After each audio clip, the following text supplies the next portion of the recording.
Oh, All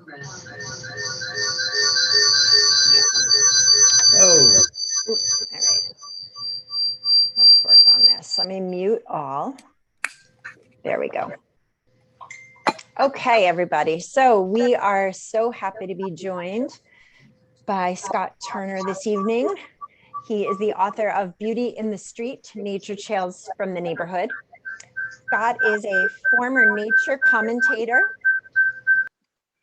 for the Providence Journal, land manager, park ranger, and science writer. For more than 10 years, he taught a storytelling class at Brown University, and he lives in Providence with his wife, Karen, and their 2 children. So take it away, Scott. all right, I unmuted. Hi, everybody. Thank you for coming. So I appreciate this opportunity, and I'm just going to get right into it. So I will read a couple of short pieces. They're both neighborhood based. They are from my time at the Providence Journal. I'll start by just sort of a little backwards thing, because we're not really talking about backwards in my head, meaning where did this writing come from? It came from a couple of places. Obviously, if you've read any of the stuff, you know that where I grew up in the central Bronx, West Bronx, in the 60s and 70s, and I lived in a family in which even as a child, because of their dynamic, I was feral, almost like the cats you see ducking down driveways in Summit. I could literally walk out the door of our apartment at age 3 or 4, and no one seemed to really, it didn't really matter, even though it was somewhat anarchic out there. And I think that for me, observation was a matter of survival. This is going to sound weird, but for a nature writer, really, when I was a kid, one of the things I was most proud of before my eyesight started to go bad was hanging out with bigger kids on a street corner. And I was about 6, and I always looked around, and I was looking up the block towards what's a big street in the Bronx called Fordham Road. It's about 2 blocks away. And there were a bunch of boys coming down the block with bats and belts. And I remember tugging on this kid's pants and saying, "Look at this." Well, this was 30 seconds before a gang fight. And I skedaddled. I got the hell, and these kids fought in the street. And I think that for me, it was that sort of observational beginning.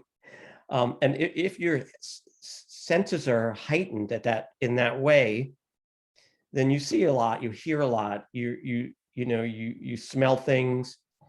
If you're bold, you'll taste things.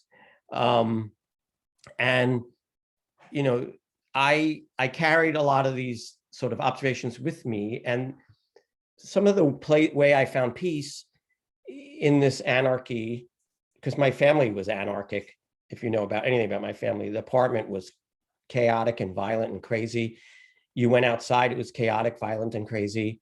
So, I would wander off. We one of the blessings about being in the blessings of the Bronx was that it had a lot of parks, and green space in a lot of ways saved me. I would go in it, I could chill out.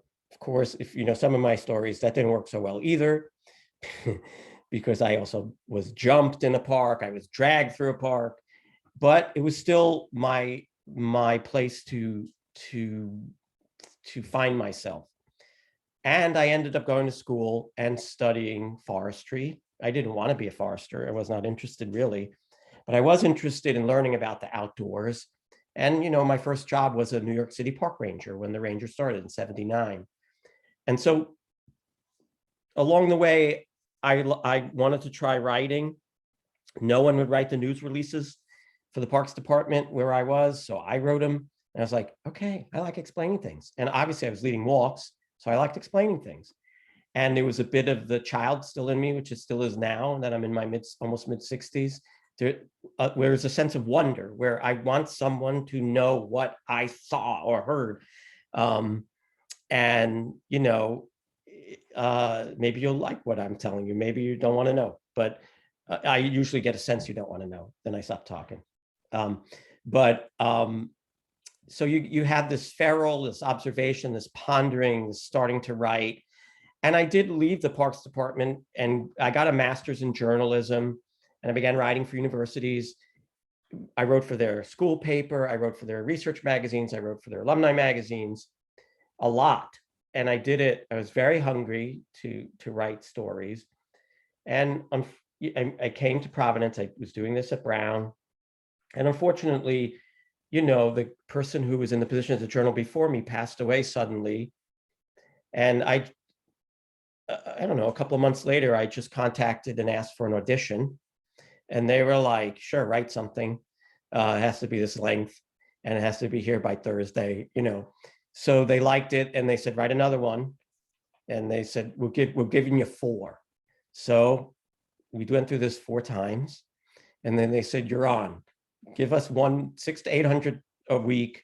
It has to be by Thursday. I mean, obviously, I was smart enough. I mean, newspapers obviously have changed dramatically. It's not even the right word. But, you know, I did ask to be paid. So I got some pay for it, not a lot. And that's not why I did it. But what it unleashed for me, one, was a sense of validation, because part of my growing up was to, you know, I had to keep my mouth shut.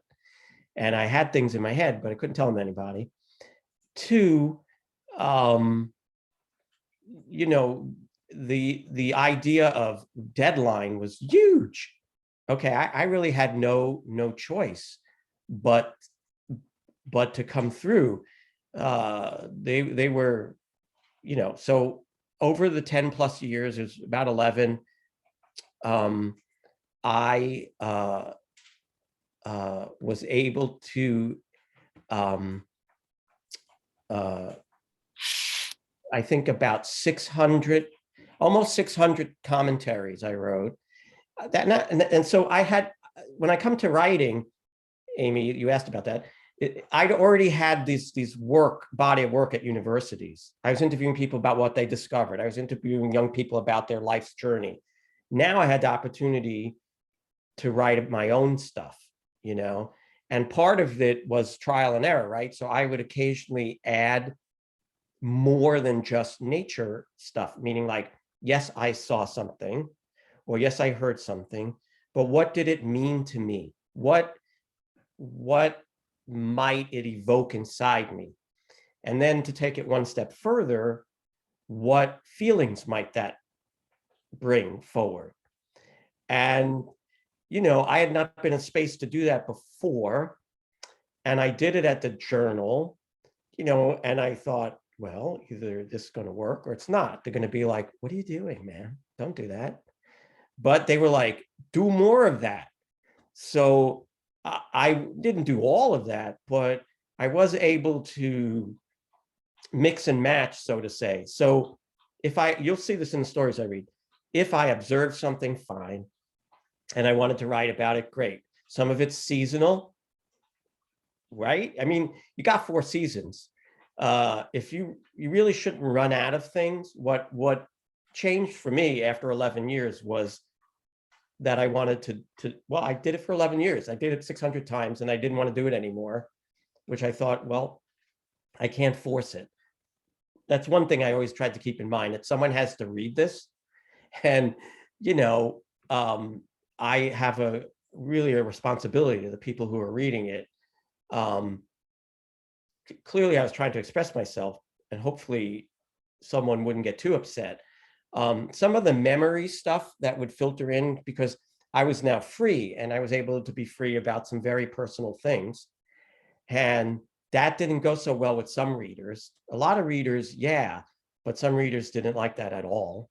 And the most profound letter to the editor over my 11 years, and it was profound, said that if they could cast a spell, they would like to bring back to life Ken Weber, the former writer of the Nature column, so he could replace me, because they didn't use the word suck, but whatever the newspaper version of it was. Well, okay, then they're not a fan. Take a sip of water. So I'm here and I'm in Blackstone in Summit. I'm 1 block from Hope Street where I live. And, you know, I have a dog who's in front of me. You can't see him. God bless him. He's 13 now. And we take the walks. I have children who love to go outside, a wife who loves to go outside. I have adventurers in the house. And so the opportunities are really multiplying. I'm using my senses. I have people with me. They're saying things like, look, or smell this, or, you know, with Noah and Rachel, my children, or with Karen, my wife, they're pointing so many things out. So I always carry a pad, except at this moment, when I was going to reach for it. Well, here it is. And I write things down and I ponder, what am I going to write about? And I ponder a lot. And sooner or later, something starts coming out. And it often, for me, just so you know about my writing process, when I wrote these, sometimes I got it in 1 or 2 takes. But if you look at my files, you'll sometimes see up to V12 or V13, version 12 or 13. And I only have like 3 or 4 days. So I'm sort of like, I'm trying to say something, but I don't know what it is, but it is somewhere in here. And, you know, the editors didn't have a lot of hands-on feedback, but sometimes they were like, what are you doing? And, you know, we'd have really less than 24 hours to fix something. In my life, I worked with some spectacular editors. My friend Norman Boucher, may he rest in peace, he was at the Brown Alumni Magazine, was the toughest editor I ever wrote for, and the best editor I ever wrote for. His vision for a story was remarkable. I was not doing this kind of writing, but I would be trying to write a story for Brown alums about one of their peers, or, well, not really a peer necessarily if they were 30 and someone who's reading it is 85, but part of the same bigger family. And so I've been lucky along the way. Like Norman would say to me, you know, I read your piece in the Providence Journal. And he would say, stick to 1 point, make 1 point. Don't make 2 points, don't make 3 points. You have 600 words, make 1 point. And that kind of feedback really helped. And I think I'm going to stop talking anymore about what I write. And I'm just going to read something. And I will look at my notes in a second because I wrote something about some other stuff about writing. Oh, about nature writing. I'm going to read one story, and if you don't mind, I'm going to go back to a little bit about nature, at least the way I see it as writing. Okay. This is a story called Embracing a, and by the way, I would read from the book, but at 63 now, I need to make big type. So instead of my doing that, I'm doing this. So this is called Embracing a Refreshing Change. And I chose this story because it's about a cold front. And, you know, it's a September, October kind of tale. I'm gonna take one more sip of water. And this basically just started by my getting up in the morning, as I always do. I have a responsibility to take the dog. I did. It was shortly after dawn. And I'll talk a little bit in nature, what I'm trying to do in a minute after I read this. Okay. If ever a cold front ushered in the feeling of a fresh start, it was the one that pushed Hurricane Earl east overnight on September 4th. This is 11 years ago, by the way. Just after dawn, I walked with Woody, the dog, into a nippy northwest wind that transported wet leaves down the street. There, we all met the day's first rays of sunlight, which burned through the low, milky gray clouds that trailed the storm. It was a spectacular view of the sky. This is not part of the story. And I was at that point, Lorimer and Burlington, just a remarkable view to the east. The sky overhead turned a robin's egg blue. So it was it was as if the blue pushed the gray east. Back to reading. Gone was the heat and humidity that had wrapped us like a lead blanket most of the summer. Cobwebs slipped from my brain, telling my limbs to shake it loose. So I stretched my arms toward the sky. Sunlight hit the sidewalk, illuminating dozens of acorns that had fallen from a neighbor's red oak, which now rustled loudly. At this point, I know where that red oak is. I was on Floriston. What a cap to a wild week. School had begun for Karen, a first grade teacher, for Rachel, 8th grade, and Noah, 5th. I wrapped up a 9-month project at my job. Even more, our kitchen ceiling came down one night after leaky pipes under the 2nd floor bathroom weakened 4,000 pounds of material. Just a side note, we were not in it.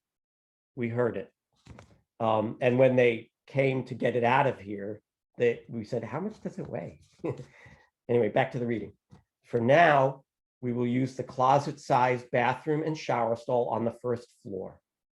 By the way, having 2 bathrooms was a luxury, I realized, that I took for granted. Heck, 40% of the world's population live without access to any toilet. After Woody and I returned from the walk, I opened every downstairs window. The cold front flushed the rooms with fresh air. Opening the windows disturbed a pair of goldfinches working over the heads of a 12-foot sunflower next to our house. In addition, a Carolina wren shot out of the pink magenta flowered rose of Sharon and into a deep, inconspicuous tunnel in the woodpile in the backyard. I watched as the wren popped back out of its woodpile sanctuary. The bird then hopped atop the branches, flicked its tail, spun around, chipped, squawked, and jibber-jabbered like a wind-up toy on caffeine. Or as we would say in the Bronx, crazy-ass bird. Above the bouncing wren, a squirrel with a mouthful of leaves climbed up the maple tree. I figured that the rodent was on its way to fortify the family nest. Indeed, winter was coming, I remembered. With every window I opened in our house that morning, cool air would levitate the curtains. By the way, I love my mom. She's calling right now. I can't answer that. I hope it's okay. Out with the old and in with the new, as the saying goes. Inhaling the fresh air expanded my lungs and my world.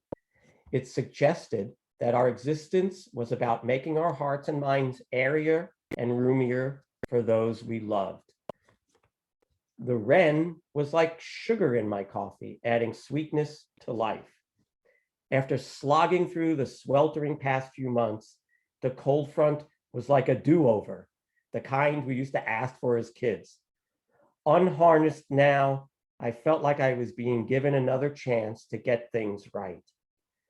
That night, Karen and I sipped honey vodka, a homemade gift from a friend.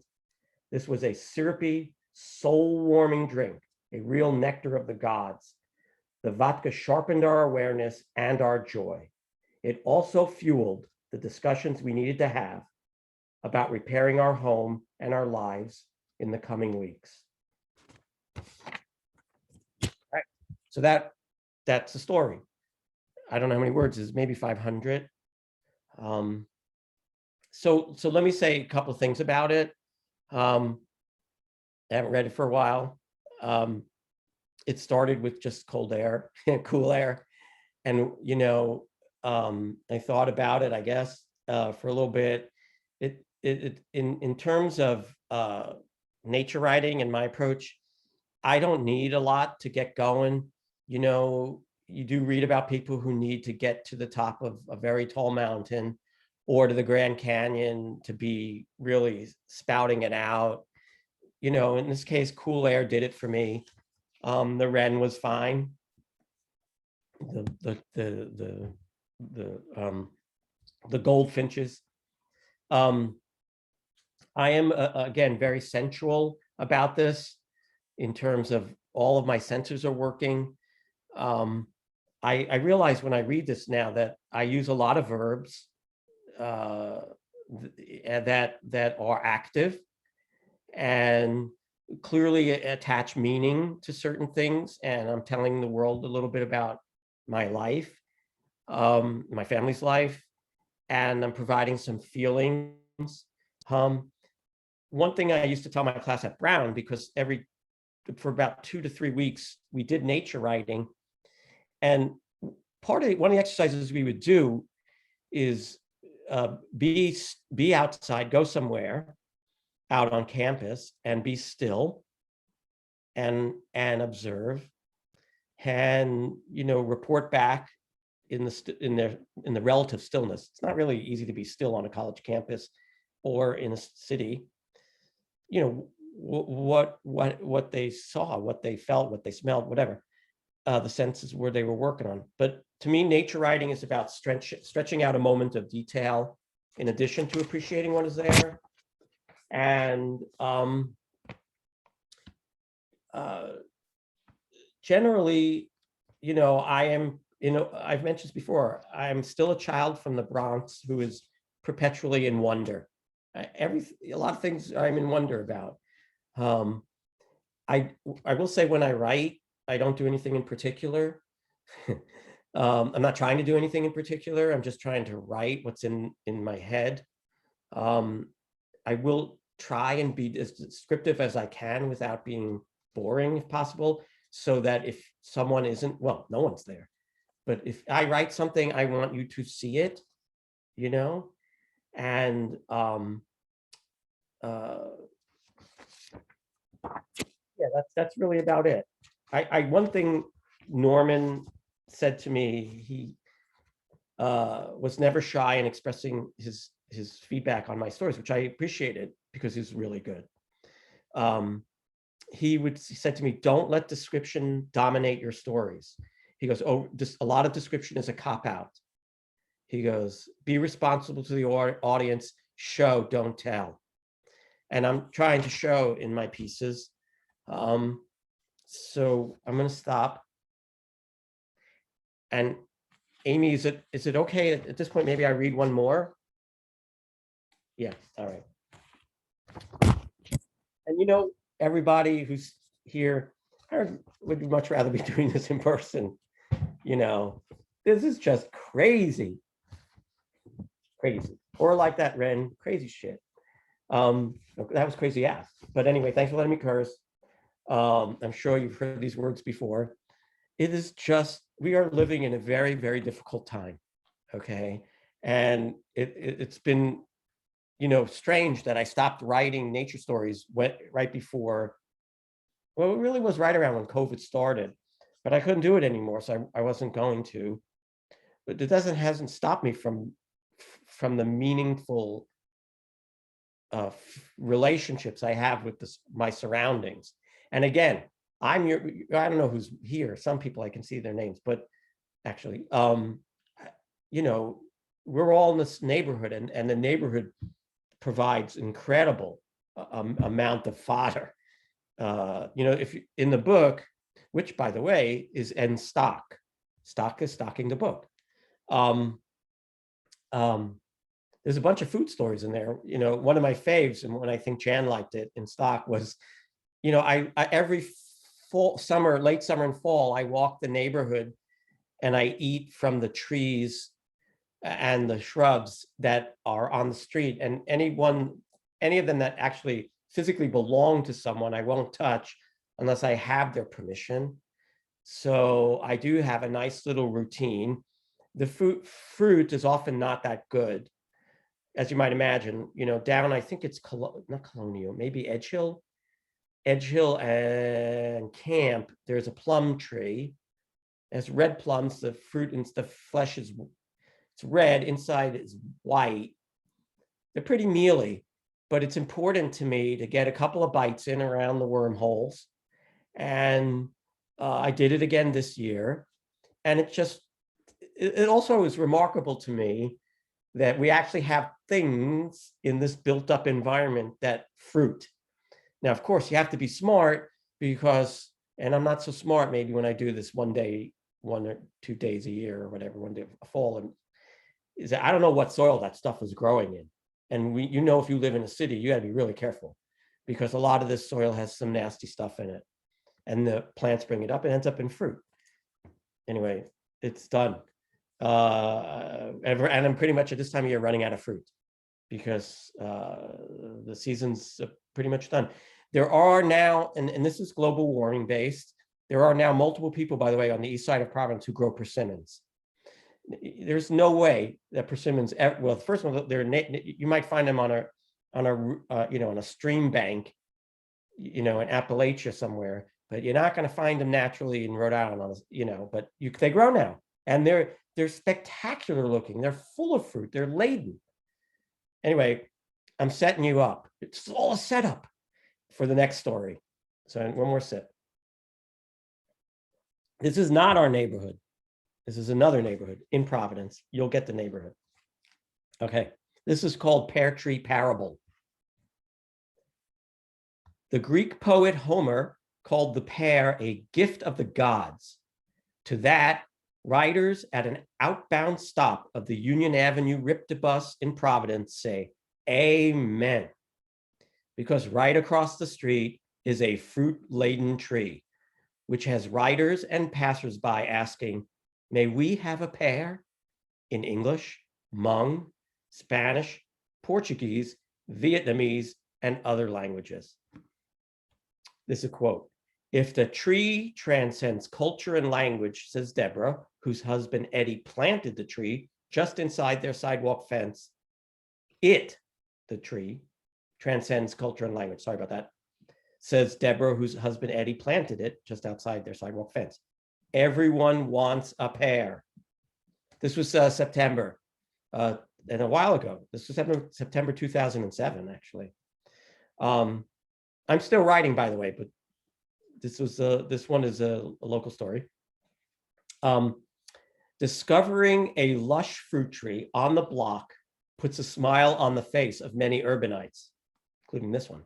The Providence pear is a one tree, no fee, pick your own orchard.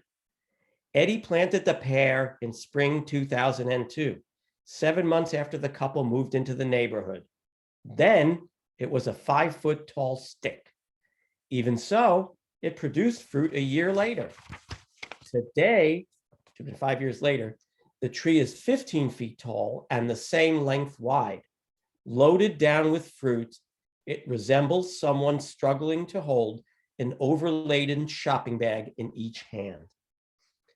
One pear at a time, the tree has built community. Deborah and Eddie developed their hi neighbor, have a pear philosophy after individuals began ringing the doorbell to ask for a fruit. People who didn't speak English pointed to the tree. It seems to us that in some other countries, neighbors plant, pick, eat, and share more homegrown fruit than most Americans, Eddie said. The tree has become a kind of symbol of our time in the armory. The couple moved into their 1870s mansard roofed Victorian double in 2001, except for a wide-crowned 130-year-old copper beech, which takes 4 adults to get their arms around. The property was bare. Eddie planted trees to provide protection from the sun and the glaring concrete and to, quote, create a secluded atmosphere to enjoy the outdoors. At their previous home in Berkeley, California, they planted or tended lemon, peach, apple, and pear trees. Trees provide air, blossoms, fruit, leaves, nuts, shade, and shelter. They hold the soil so powerfully that they are a metaphor for life. Trees mark both milestones and bumps in the road.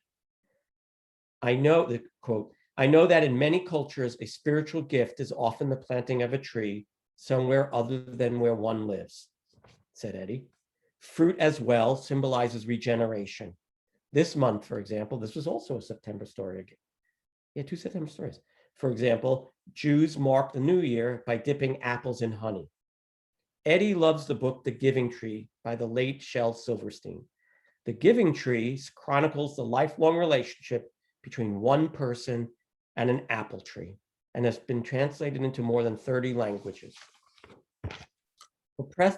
For professional reasons, Deborah and Eddie plan to move someday, but they won't miss the pair because neighbors will continue to enjoy it. Wherever we go, we will plant more fruit trees, Eddie said. For the time being, a new parable is being written about people, trees, and the human condition at a bus stop in the heart of Providence.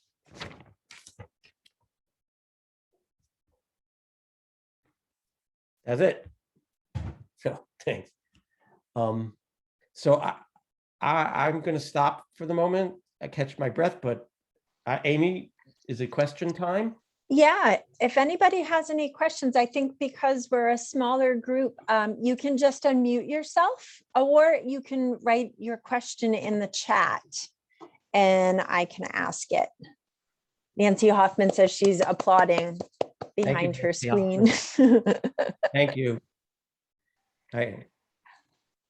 Yeah. So if anybody had a question, just unmute yourself. I will start with mine. Are you still walking every day? Yeah. Outside? Yeah. And there's a Yiddish expression, it's a shanda. If for some reason I don't, I think, and those are only because Woody, the dog, is a little ill now. And sometimes he refuses to walk. So that means I may have to hurry off to work, but the answer is totally yes. Mm-hmm. In fact, Karen and I try to walk almost every day. We don't always do it, but between Woody and then today, I work along the Meshasik River. I work at the American Mathematical Society, and today it's just a beautiful little, 300 yards back and forth there, and then a little walk with the dog after dawn this morning. So I love the Meshasik River. It is, an historical, spectacular visitor to my workplace from the far reaches of Rhode Island, and carrying life, also unfortunately carrying the junk that people run into it or spill into it or whatever. It is a route for migrating birds. If any of you know, the white-throat, there was a flock of white-throated sparrows this afternoon when I walked. They're just on the bank, on a berm over the river, just beautiful in the sunlight. I was just like, wow. And the water sparkling in the sunlight. I really enjoy it. And I think part of what I do, by the way, you haven't even asked a question. I'm already giving answers to things that we is that I do want to give a voice to the creatures that don't have one, So I think this will be rough. So this will be the Bronx coming out of me. But I heard this 40 years ago at a lecture. I think it was, or heard of it at a lecture. And I don't know if anyone else ever heard this because it's now 40 years later, so it's probably gotten around. It was a lecture where a guy was presenting about owls. And so now, okay, so someone in the audience actually said to him, what good is an owl? To which the lecturer replied, what good are you? And I thought, that's just one way to put it, but I like to give voice, or these things they're all around us. They're part of the hood. Okay, I'm done talking.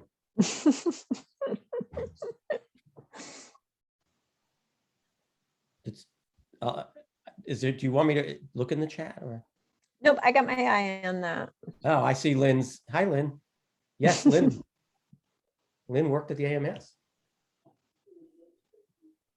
So in addition to being able to get copies of the book at stock, did you still want to put some at the library that people could come in to purchase if they wanted to? Oh, yeah, I could, Okay. I'm happy to do that. Yeah, Yes, because I this went, this is the library's copy. I have it at home right now, but it will be it's cataloged, so that'll be back in circulation. But yeah, if you want to drop some off yeah, in the next week at the reference desk, and then if anybody would like to own a copy, it's really beautiful.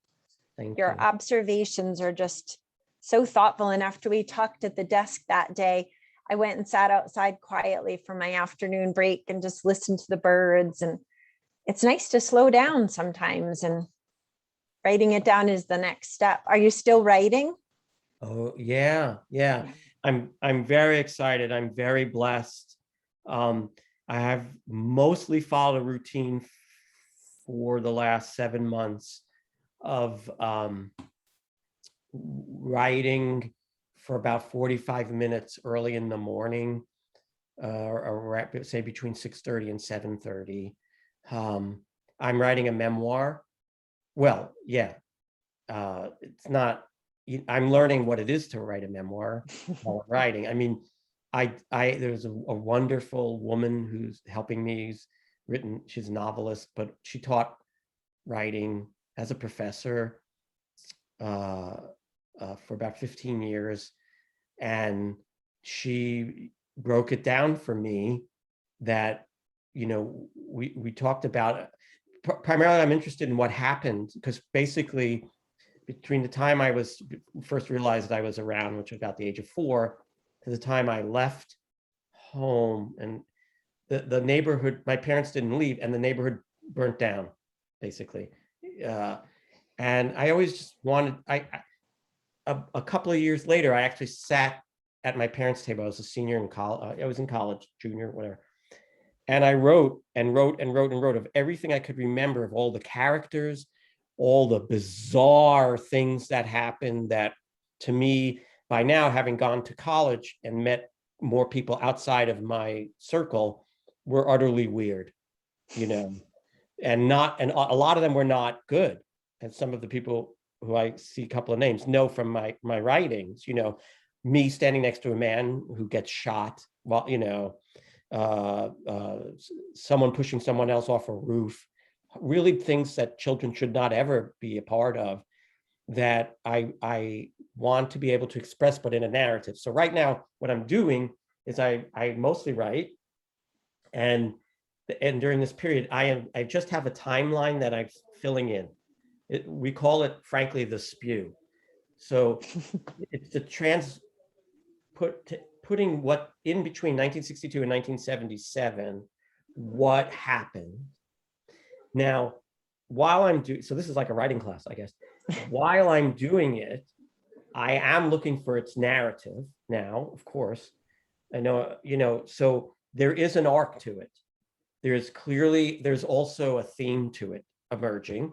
That's not what the point was in the beginning. Spew it, just spew it, and then think as well about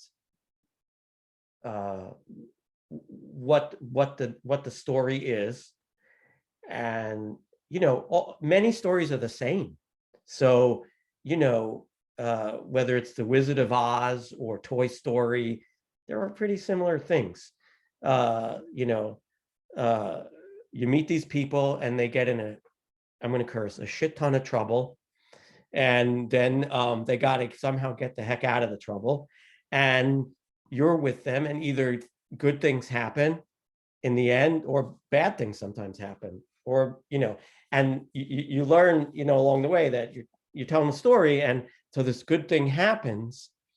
Well, something bad is about to happen. This, that oh my God, I met this woman and I'm in love with her. And then the next thing you find out that she wants to take all your money. I don't know. I don't mean to offend anyone, but that's the way things work. Or something, and I'm Jewish, and I remember being warned by someone once, not in a good way, an older person, saying, don't take anything for granted.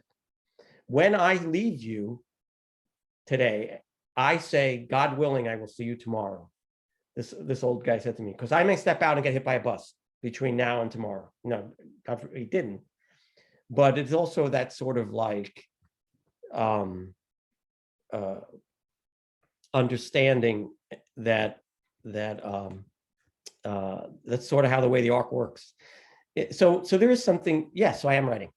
How's that for a long ass answer? Yeah. And I've thought of this for 50 years. Okay. So to me, I am just so happy that I'm doing it because I thought about it for 50 years and now for at least for 7 months. And I just hope I can stick with it, you know? That's And I'm very wonderful. blessed because my wife and daughter, well, my daughter's here right now. She's here as she's one of those delightful visitors. But you know, I get to do it. You know, we figure out how to do it. And I will say one more thing in this long answer. In working with this woman, the editor is also a life coach, and she's set up a structure for me to where when I stop writing at around 7:30 in the morning, I have to have a no person there, a series of things to take me away from what I have just immersed myself in. Because sometimes when you get really deep into a memory and it's not good, you're kind of whacked out. And so you have to, you know, I make my lunch, I do the dishes, there's about 8 things I do. And then, you know, by the time I go to work, I'm in my present again. I'm not in 1966. All right, well, we do still have a few more minutes. If anybody had anything that they wanted to ask Scott, or I will say, of course, I'm a huge advocate of borrowing books from the library, but I think this will be one that you're going to take out again and again. And if you're somebody who likes to revisit books, it's well worth owning. These books, I've read quite a few of the stories, and I just think they're very grounding in this time of chaos to just come back to what's important. So yeah, a good one to have on your bookshelf. Definitely.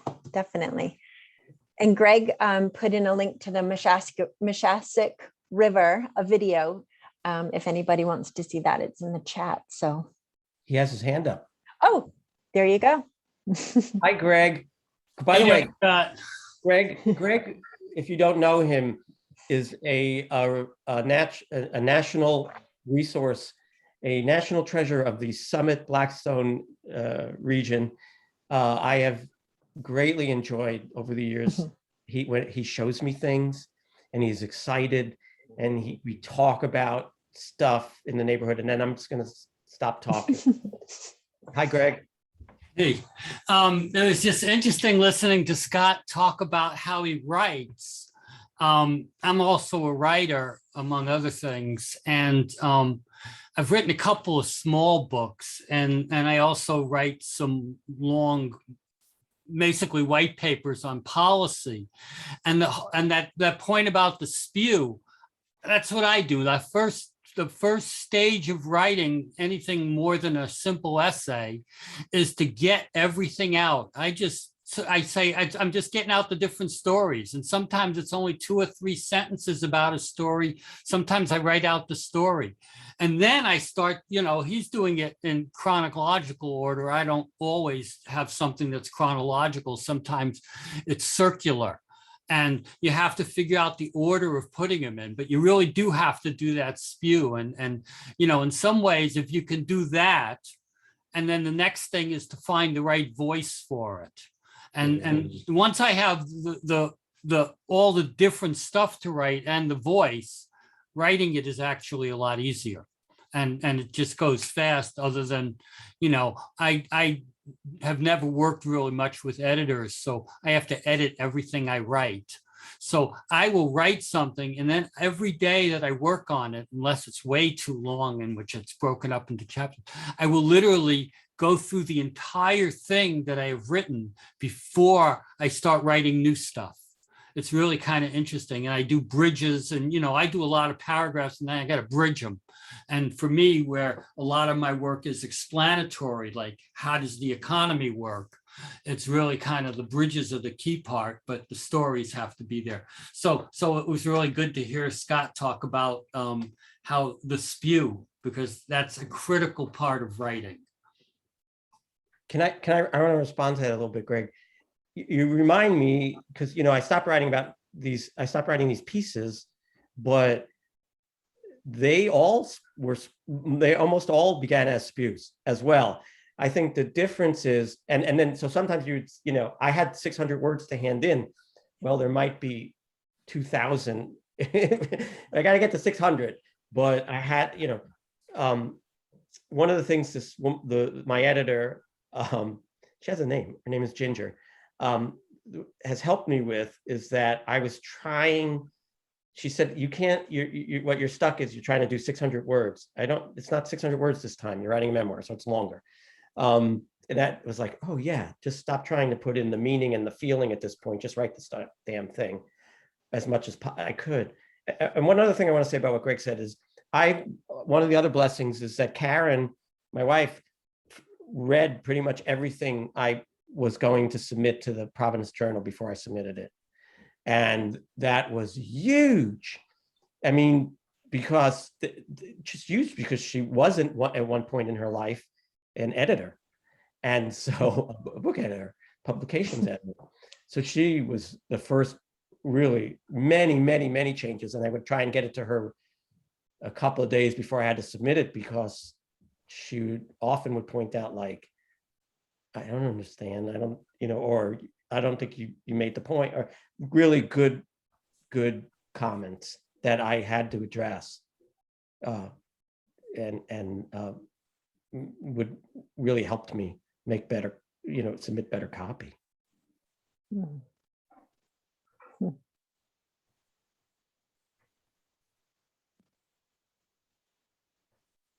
All right, well, it sounds like we might have the beginnings of a writer's circle for Rochambeau. So let me know when you want to get started. We'll write that down. All right, well, I guess we're finished. If nobody has any other questions, I just want to thank everybody for coming. And most of all, I wanted to thank Scott for sharing your process, your work. And so come into the library, get a copy of your book, whether you buy it or borrow it. Where else is it available? Stock, you said, and Amazon, and okay. It may be it's supposed to be in Barnes and Noble, but I haven't checked, to be honest. And someone in the chat, Catherine, says, thank you for sharing your insightful observations with us and being unafraid to reveal so much of yourself. P.S. Don't forget to call your mom. Catherine, I love her. I couldn't take the call at the moment. She'll understand. Catherine's very good. All right, everybody. Thank you so much. Keep your eye on the Rochambeau and the Providence Community Library Facebook and our website, because we will be having more author talks as well as other programs, including some gardening things. Yeah, so thank you everybody for coming. Thank you, everybody. Thank you, Amy. Thank you, Scott. That was so wonderful. Thank you.